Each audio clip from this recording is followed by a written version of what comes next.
I am Ferdinand Marcos, and I am the President of the Republic of the Philippines. I stand today on behalf of 110 million Filipinos. Hi everyone, hello universe, it's me again. Shout out sa inyo mga kababayan. Ayan everyday nagtatrabaho ang Pangulo. Ngayong araw, October 3, nandyan po sa Pampanga. Yan po kung nakikita nyo mga Aita. Bakit? Nako, ihatid ni Pangulong Marcos Jr. ang mga kalabaw na ibibigay sa kanila. Hindi lang po yun mga cash assistance. No, siyempre starring ang dating Pangulong Gloria Macapagal. No, panoorin niyo po ito mga kababayan. Shout out sa mga Marcos Loyalists, supporters, and Filipino OFW. Ito, panoorin natin mga bes.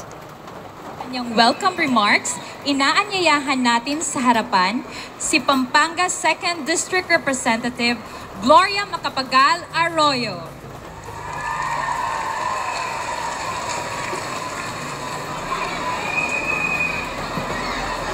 Minamahal na Pangulo, Secretary Gatchalian at ibang mga opisyal ng ehekutibo, Governor Baby Pineda at mga opisyal ng Pampanga, Congresswoman Flora Belliatco at si Mayor Capil at opisyal dito sa Porac. Magandang umaga sa inyong lahat, kayong lahat. At Mr. President, nakita nyo yung pagbati sa inyo ng ating mga kapatid na katutubo. Hindi na siguro kailangan magsabi pang welcome to you. Gusto ko na lang sabihin konti kung ano itong lugar na to. Ito ay Barangay Planas at ang tatanggap ng benepisyo sa inyo ay taga Planas Resettlement Site at saka Barangay Camyas na barangay ng Katutubo. Itong barangay na ito, Mr. President, ay lowland, hindi siya Aita community. Pero nung nagkaroon ng Pinatubo eruption, nakapunta sila dito at nagkaroon ng resettlement site dito. Ngayon, Mr. President, mahal na mahal nila kayo. At merong mangyayari, palagay ko sa inyong panahon, para lalo pang mamahalin kayo nitong ating mga kapatid na katutubo. Siguro alam na nila kung ano ito. Kasi Mr. President, pumunta sila dito 1992. Ngayon, natatakot sila, baka darating ang araw, papaalisin sila. Kasi hindi ito lugar ng katutubo at wala pa silang titulo. Ngayon, Mr. President, nahanap kung nasaan ang titulo. Nasa Veterans Bank. At handa ang Veterans Bank na ilipat ang pangalan ng titulo sa ating mga katutubo. Buti naman.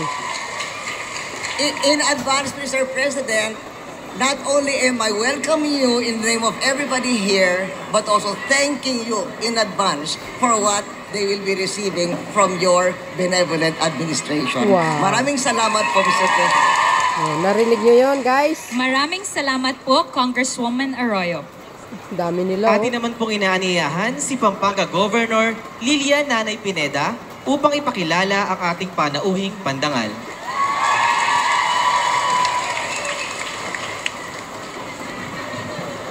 Maya-payabak po. Magandang umaga po. Masaya po kayo? Alam ko, masayang-masaya kayo kasi ngayon lang kayo nakakita ng nag-presidente. Siyempre, yung ating congresswoman, former president. Pero ngayon po, nandito dahil mahal na mahal niya kayo. Ang ating pong presidente ng Pilipinas, Ferdinand R. Marcos. Palakpakan ko na.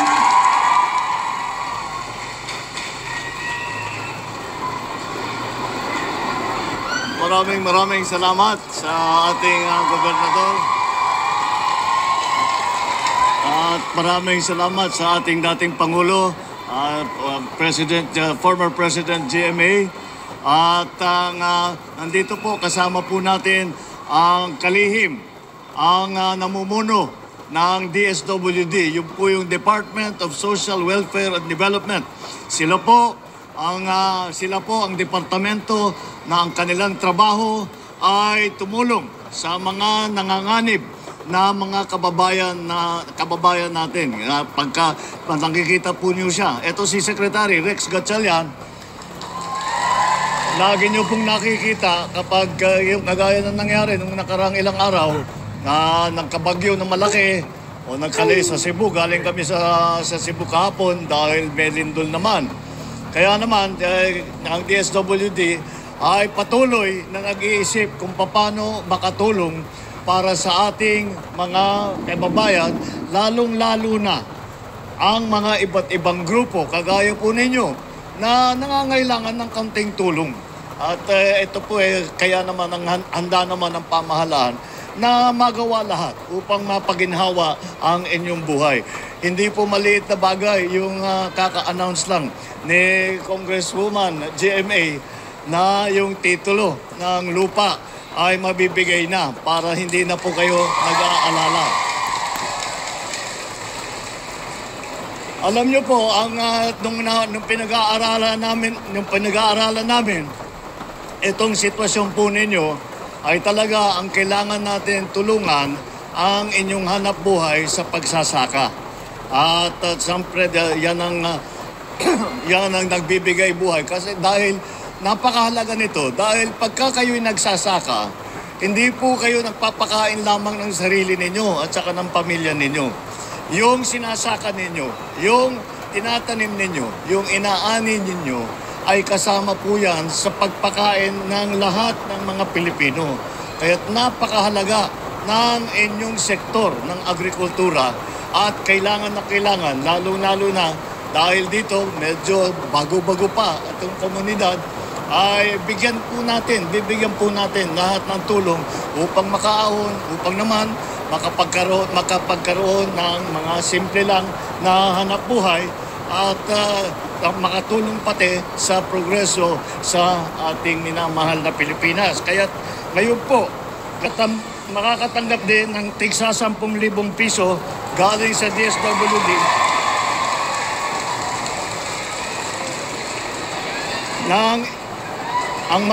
ang makakatanggap ay halos 1,200 benepisyaryo mula nga sa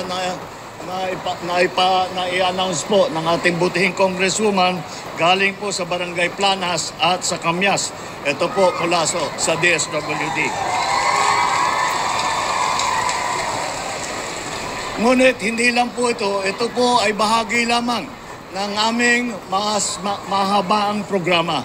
Hindi po ito lamang tayo patuloy po kung ano yung pangangailangan po na makakapagpaganda, magdadala ng kaunting ginhawa sa buhay ninyo, magpapaganda sa buhay ninyo, at hindi nyo na inaalala kung paano nyo pinapakain ang inyong pamilya, paano kayo maghahanap buhay, paano kayo magkakaroon ng kaunting kita.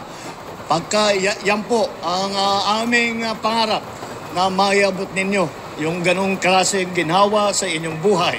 At nandito po ang pamahalaan. Asahan po ninyo na lagi po kaming nandito na tumutulong sa inyo. Nandito po ang inyong pamahalaan. Kami po ay laging naghahanap ng paraan na kung paano pang tumulong. Kaya pagka meron kayong pangangailangan, huwag kayong magdadalawang isip na humingi. At hindi ito po ang aming ginagawa. Sinasabi ko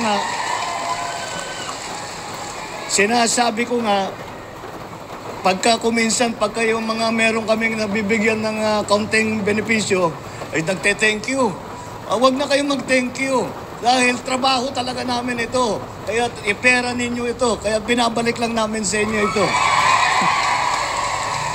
Kaya yan po ang pag-iisip ng inyong pamahalaan at nandito po para tumulong, para pagandahin ang buhay ninyo, para makatulong pagandahin ang buhay ng bawat Pilipino, para pagandahin ang ating minamahal na Pilipinas. Maraming salamat.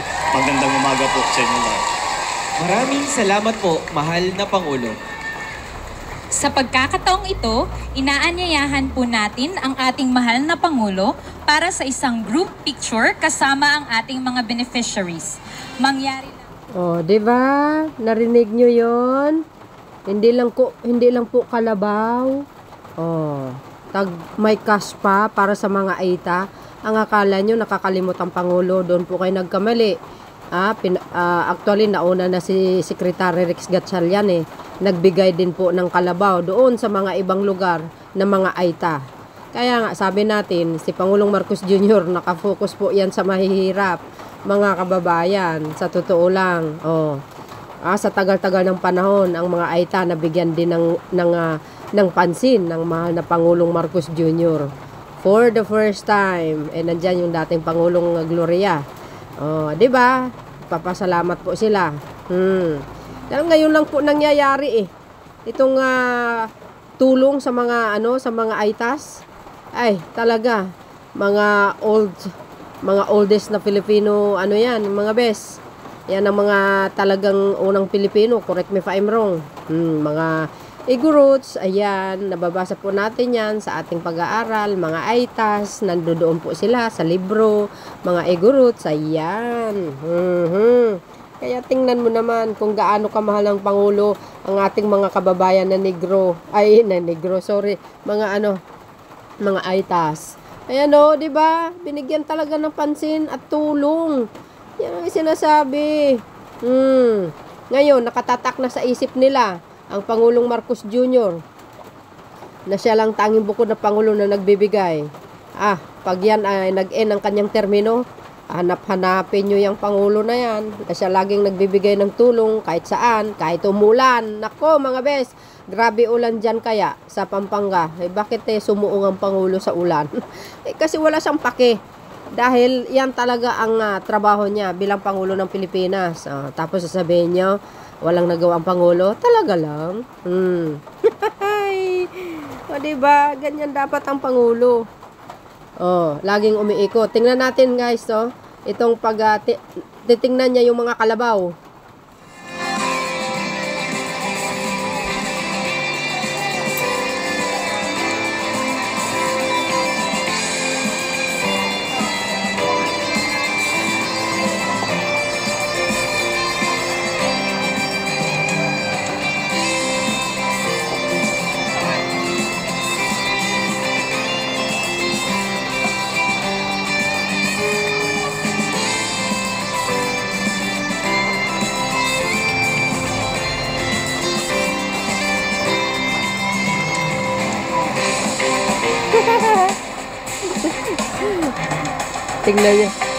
Tingnan yung mga kababayan natin ng AITAs, tuwang-tuwa. Kasi kilala na nila na Pangulo ng Pilipinas. Tuwang-tuwa sila Hindi nila makakalimutan yan. Di ba? Hindi nila talaga makakalimutan yan. Sa totoo lang. Maalala nila ang Pangulo na nagbigay ng kalabaw. Siyempre, kudos kay Secretary Gatchalian na talagang sinusuong niya ang lugar na yan. Buong staff ng DSW, Luzon, Visayas, Mindanao. Maraming salamat po sa kanila. Dahil siyempre, trabaho yung amo nila, trabaho din sila. You see?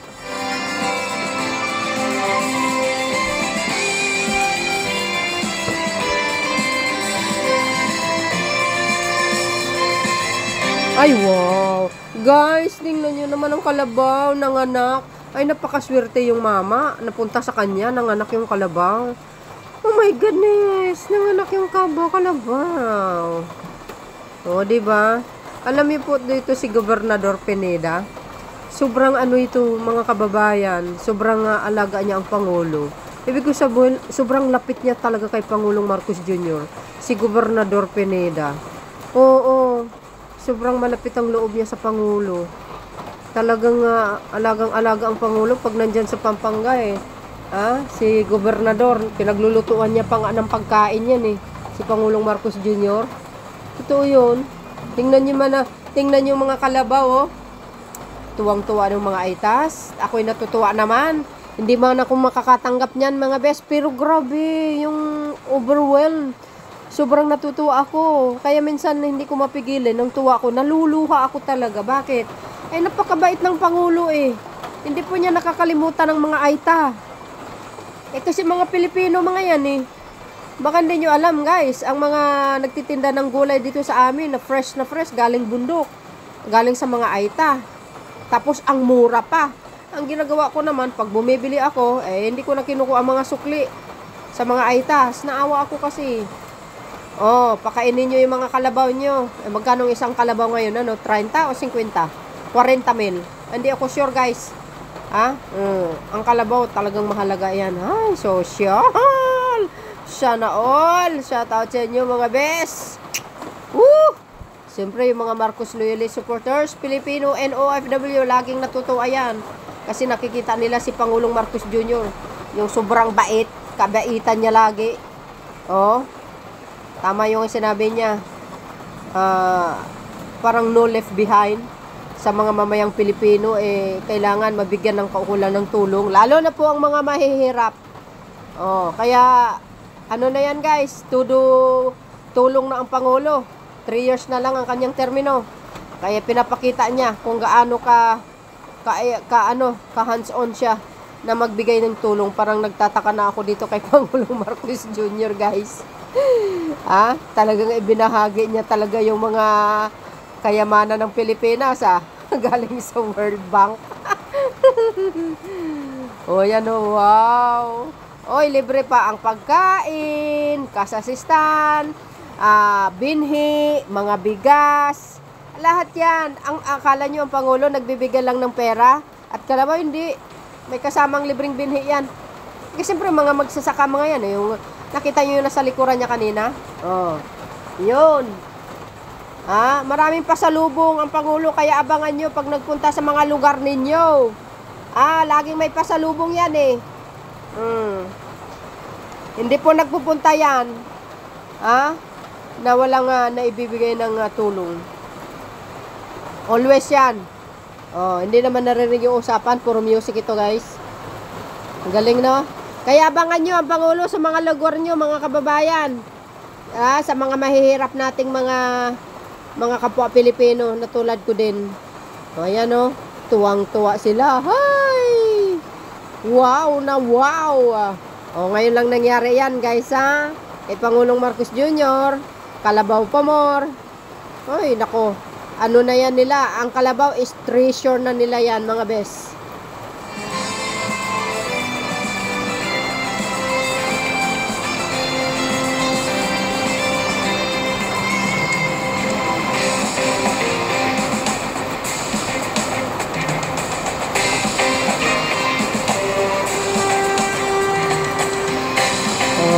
Ayun, may mobile kitchen pa.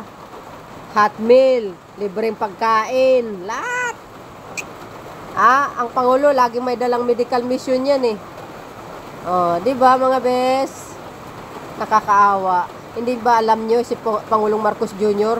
Ano yan maunawain yun sa mga mahihirap. Nako, nagsumbong si Madam. Nagsumbong si Madam, lagot kayo. Hindi nyo binigyan ng ng pagkain. Ala, lagot.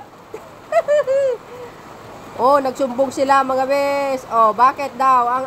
Bakit hindi yung binigyan ng kalabaw? Sabay ganun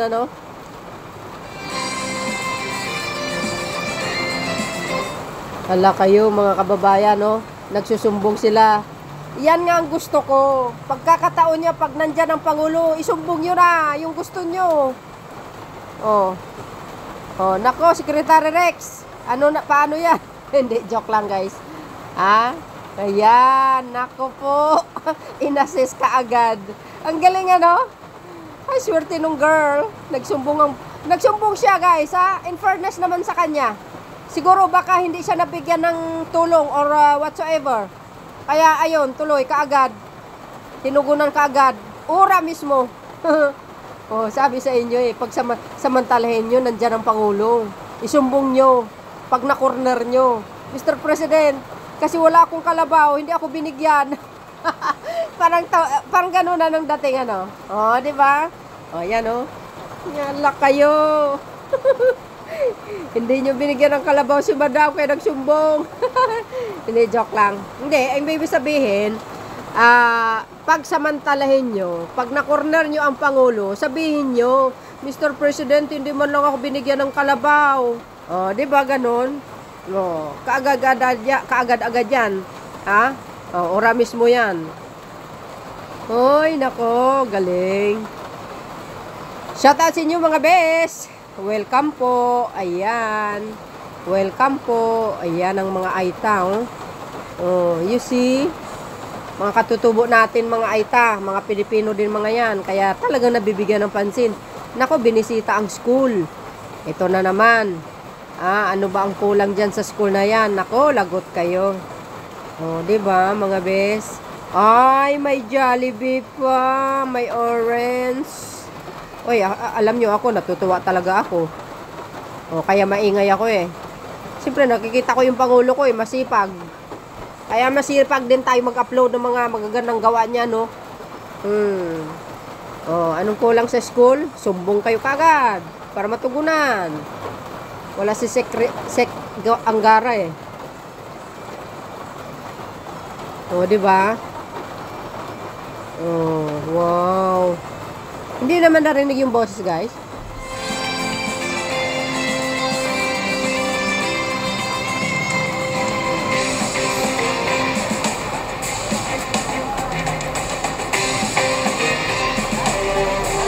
Bye-bye.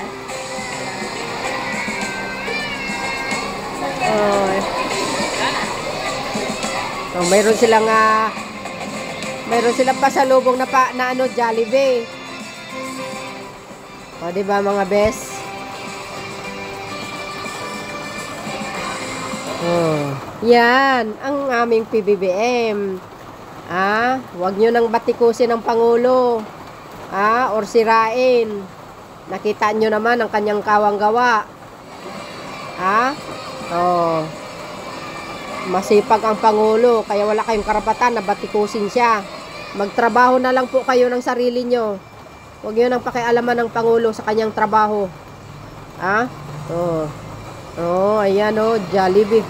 BBM! BBM!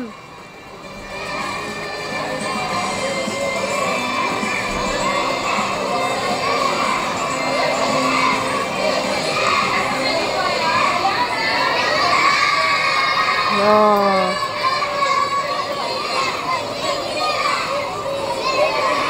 BBM daw guys, BBM.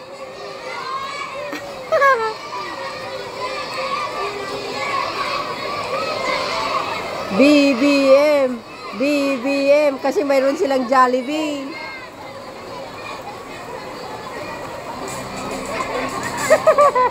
Natutuwa yung mga bata oh.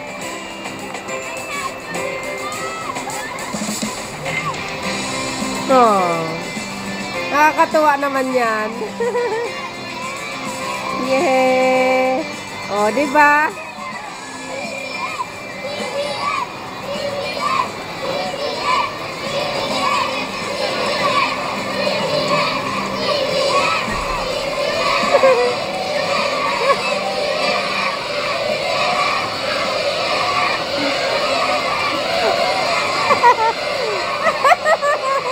Aroy.